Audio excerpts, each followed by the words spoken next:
kami. Kita dikasih oleh Tuhan. Maka saudara, Firaun berkata, Tuhan berkata, biarkan umatku pergi. Saudara, Firaun tidak kenal Allah daripada bangsa Israel. Saat itu dia bisa order Musa untuk dipenggal atau untuk dibunuh. Tapi saudara lihat, dia tidak bisa mengeluarkan perkataan untuk bunuh dia. Karena the spirit of dominion, the spirit of the Lord. Ketika the spirit of the Lord rest upon Simpson, Alkitab berkata, maka dengan rahang keledai dia membunuh 1.000 orang Filistin, laskar yang terlatih. Situasi apapun, orang bisa takut, bencana datang, ada krisis dalam rumah tangga, ada malapetaka yang datang di satu kota. Saudara, orang takut, orang bingung. Tapi mengapa saudara tenang? Bukan keberanian yang dibuat-buat, tapi inilah kehadiran dari Roh Kudus membuat saudara sudah dikasih oleh Tuhan dominion circumstances yang ada. Banyak orang berkata, oh Tuhan ada kok, Tuhan lindungi. Tapi dia takut, dia bimbang, dia confused. Mengapa? Mengapa? Mereka tahu Tuhan mereka besar. Mereka tidak alami pekerjaan daripada hal ini. Tapi sekarang saudara mulai lihat, mulai kenal. Alkitab berkata the seven spirit, dan pertama manifestasinya adalah the spirit of the Lord. The spirit of lordship, spirit of dominion. Jika saudara kenal circumstances apapun, saudara akan tenang. Urapan itu ada dalam hidup saudara, ada di atas saudara, mengurapi saudara, sehingga saudara boldness, saudara berani. Saudara, di hadapan orang yang terhormat, yang ganas sekalipun, saudara berani proklaim sebagai saudara adalah orang Kristen. Saudara adalah orang percaya kepada Yesus. Di tengah-tengah ancaman ujung senjata sekalipun, saudara akan berkata, saya cinta Yesus. Saya tidak akan pernah menyangkal dia. Karena hal ini akan terjadi. Sudah dikasih oleh Tuhan. Dan banyak orang akan menyangkal. Tetapi saudara mulai kenal sekarang siapa yang Tuhan berikan, siapa yang Tuhan berikan kepada saudara. Dan manifestasi, sebab itu Tuhan berkata, jangan engkau takut jika engkau di hadapan siapapun yang akan membunuh. Sebab ada orang yang akan anggap membunuh itu adalah ibadah. Jangan engkau takut, sebab pada saat itu Roh Kudus akan bekerja dalam hidupmu. Apapun keputusan dari hukum yang ada, tapi kalau saudara berani melangkah, the spirit of the Lord, dikatakan dia the spirit of the Lord, Holy Spirit, dia ada dalam hidup saudara. Untuk mengerti itu perlu, sebab Alkitab berkata, mereka yang mendengar firman Tuhan dan tidak mengerti, saudara, apa jadinya? Tapi mereka yang mendengar dan mengerti, mereka berbuah 30, 60, dan 100 kali lipat. Nah, di sini Alkitab berkata Tuhan membuka pengertian mereka. Nah, ini sangat penting saudara, untuk kita mengerti scripture, untuk kita mengerti firman Tuhan. Sebab begitu banyak orang setiap hari Minggu mereka ada di gereja, tapi mereka tidak pernah mengerti akan firman Tuhan. Coba saudara lihat di gereja mana saudara. Saya percaya Anda ada di sini. Karena mereka tidak mengerti, mereka tinggal cari kesempatan untuk keluar. Kalau ada kesempatan, saudara. Karena mereka tidak mengerti, atau mereka ngantuk, saudara, tertidur. Karena mereka tidak bisa mengerti, tidak bisa nangkap sesuatu. Yang kelihatan dan tidak kelihatan diciptakan oleh firman. Saudara, jadi semua knowledge yang ada dalam dunia ini, apa itu matematika, atau itu fisika, apa itu biologi, itu ada semua karena firman. Jadi kalau Tuhan bisa buka pikiran saudara untuk mengerti akan firman Tuhan, maka saudara yang dikasih Tuhan, hal yang sama, the spirit of understanding, bisa buka pikiran saudara untuk saudara bisa mengerti tentang biologi, matematika, dan apa saja saudara belajar, saudara bisa mengerti. Sebab itu kemanapun, apapun yang saudara mau jadi, saudara bisa jadi. Saudara, karena Alkitab berkata the spirit of wisdom and understanding. Roh Kudus dapat membuka untuk saudara mengerti the spirit of man. Saudara, banyak orang bilang begini, saudara, saya dari kecil saya bodoh. Karena orang katakan saya bodoh. Anak saya dari kecil dia bodoh. Karena dokter katakan dia bodoh. Kelahirannya begini. Saudara bisa bayangkan mental saudara, mental dari anak ini bertumbuh dia sebagai seorang bodoh. Dalam pikirannya, dalam seluruh sistemnya mengatakan dia bodoh. Satu waktu saya akan berbicara kepada saudara tentang the power of thought. Apa yang dia pikir, dan memang dia bertumbuh bodoh terus saudara. Dia bodoh. Sistemnya mengatakan dia bodoh. Dia jadi bodoh betul. Saudara, dikatakan, IQ-nya rendah. Siapa bilang? Menurut tes dari sekolah begitu rendah. Di mana IQ saudara? Oh di otak. Di otak bagian mana? Saudara, coba saudara lihat apa banyak kali manusia lebih percaya apa yang dikatakan orang dari apa yang firman Tuhan katakan. Saudara, nah ini saya ingin buka saudara. Saudara bukan orang biasa. Tuhan telah selamatkan saudara. Mengatakan, oh dia bodoh. Oh, karena begini dia bodoh. Jadi dia bertumbuh dalam mental. Saudara, coba saudara lihat. Apakah Tuhan ciptakan manusia itu bodoh? Ketika Tuhan ciptakan manusia, apa dia bodoh?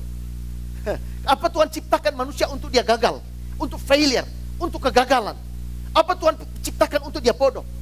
Enggak, Tuhan ciptakan manusia sempurna. Ketika dosa masuk ke dalam dunia, Alkitab melahirkan seseorang dalam dunia ini, saudara. Orang yang bodoh.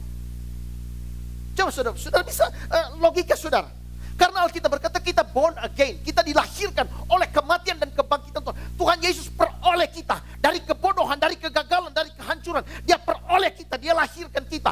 Oleh kematian dan kebangkitan. Oleh kuasa kebangkitan yang luar biasa. Apakah dia lahirkan gerejanya gereja bodoh? Saya mau tanya saudara. Bagaimana knowledge saudara? Bagaimana mental saudara? Apakah dia lahirkan saudara sebagai seorang yang selalu gagal dan gagal? Apakah Tuhan lahirkan saudara seperti itu? Tidak mungkin saudara. 1 Petrus 1 ayat 23 coba. Lihat. Saya mau tunjukkan not of the corruptible seed but incorruptible. Through the word of God which live and abide forever. Langit dan bumi ini akan berlalu. Tapi firman Tuhan tinggal kekal untuk selama-lamanya. The word of God lahirkan saudara. Apa saudara mau hapus ayat ini? The word of God yang create this world. Semua knowledge, semua hikmat dan segala sesuatu yang tidak kelihatan dan yang kelihatan ada karena the word of God. Dan the word of God, Alkitab berkata benih yang kekal. Saudara, lahirkan saudara. Apa dia lahirkan orang gagal? Apa dia lahirkan orang? Dia lahirkan kembali orang yang bodoh. Coba saudara perhatikan. Mana yang saudara lebih percaya? Word of God lagi. Sebab itu Tuhan Yesus katakan, you are chosen generation. You are chosen generation. Special breed.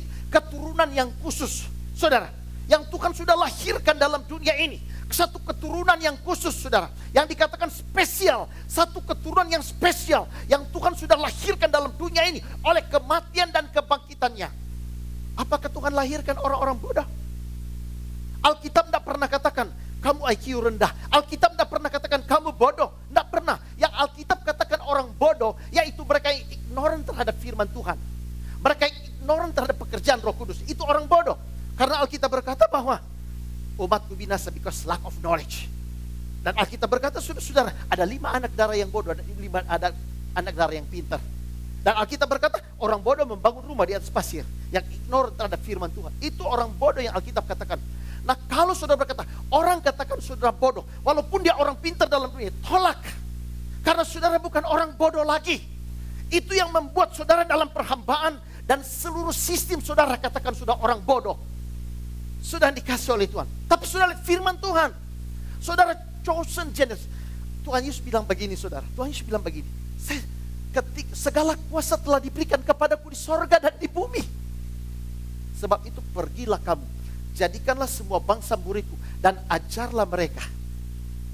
Dengan kata lain kita teacher. Apa teacher orang bodoh? Untuk pergi mengajar gospel, pergi mengajar Injil.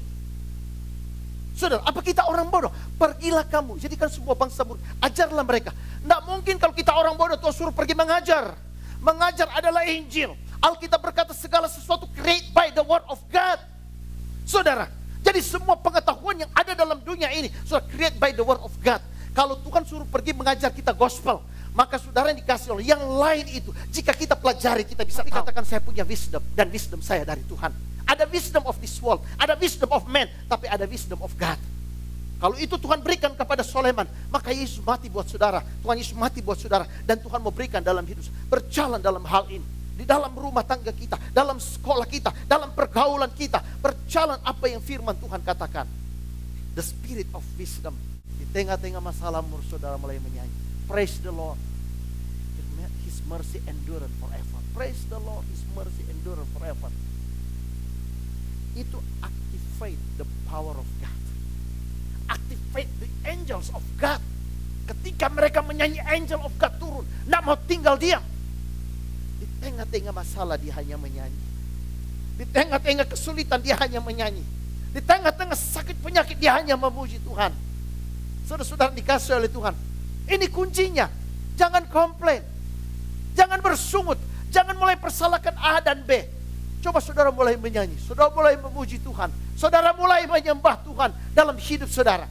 Sebab tadi sudah lihat pujian tadi kita diberkati, mulai menyembah dan memuji Tuhan, maka sesuatu yang besar terjadi. Dia adalah wonderful counselor, spirit of counsel, spirit of mighty. Saya kira saya tidak bisa teruskan semua ini, tapi sudah lihat bawah berapa hal kita bisa lihat. Satu gambaran adalah spirit of the Lord, spirit of wisdom. Dia adalah spirit of understanding, dan dia adalah spirit of counsel. Banyak kali kita lari pertolongan kepada orang lain, tapi dia spirit of counsel. Dia di mana, saudara? Beri waktu, beri kesempatan. Alkitab berkata mereka yang menanti-nantikan Tuhan mendapat kekuatan baru.